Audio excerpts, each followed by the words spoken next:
Aí, quando cheguei no consultório, tive que ouvir do pediatra que estava me atendendo que eu estava arrumando problema para mim, né?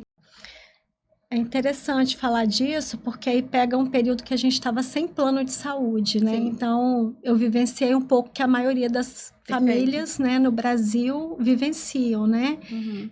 O Leonardo, ele foi diagnosticado tardiamente, com 4 anos e meio. Mas desde bebê, eu já tinha algumas questões que me incomodavam. Por exemplo, ele era um bebê que não dormia.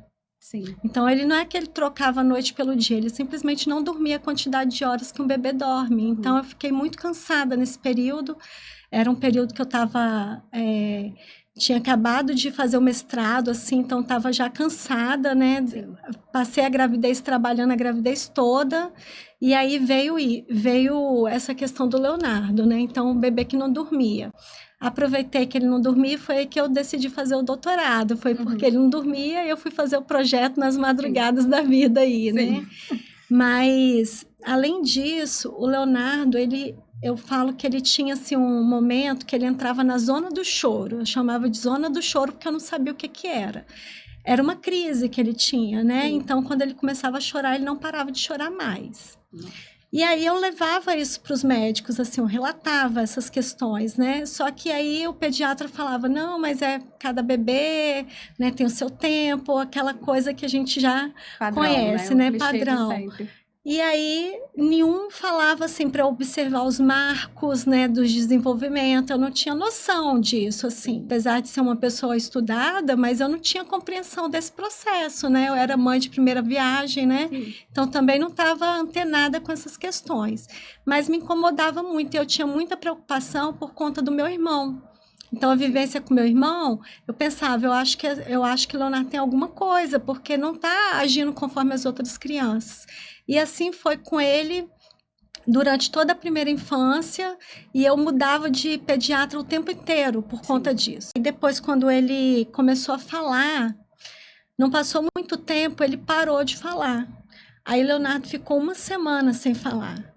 Aí eu achei aquilo muito estranho, assim. Aí, não, mas cada criança tem seu tempo, é porque na sua família, né, tem gente que falou mais tarde e tal. Aí eu ficava pensando comigo, né, mas geralmente quem fala mais tarde, né, por exemplo, o meu sobrinho que falou mais tarde é que tem TDAH.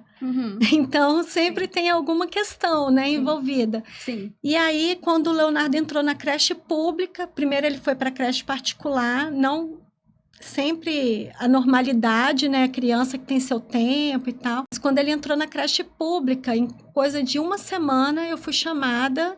E aí a educadora, né, a pedagoga, veio conversar, falar que a gente precisava de buscar um especialista na área, porque o Leonardo apresentava algumas questões que não estavam compatíveis com a idade dele. E aí a gente conversando um pouco com ela, perguntou, né, o que que ela achava, ela com muita ressalva de falar, porque não é médica, né? Sim. Mas aí ela apontou a questão do autismo e ela apresentou um Leonardo que a gente não conhecia. Então, era um Leonardo que chegava numa creche e ele ficava mudo. E o Leonardo que a gente tinha em casa era um Leonardo com ecolalia o tempo inteiro.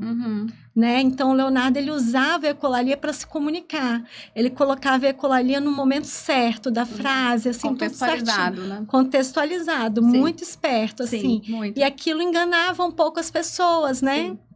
E aí, falou, olha, a gente nunca ouviu a voz do Leonardo aqui na escola. E a gente ficou preocupado com aquilo.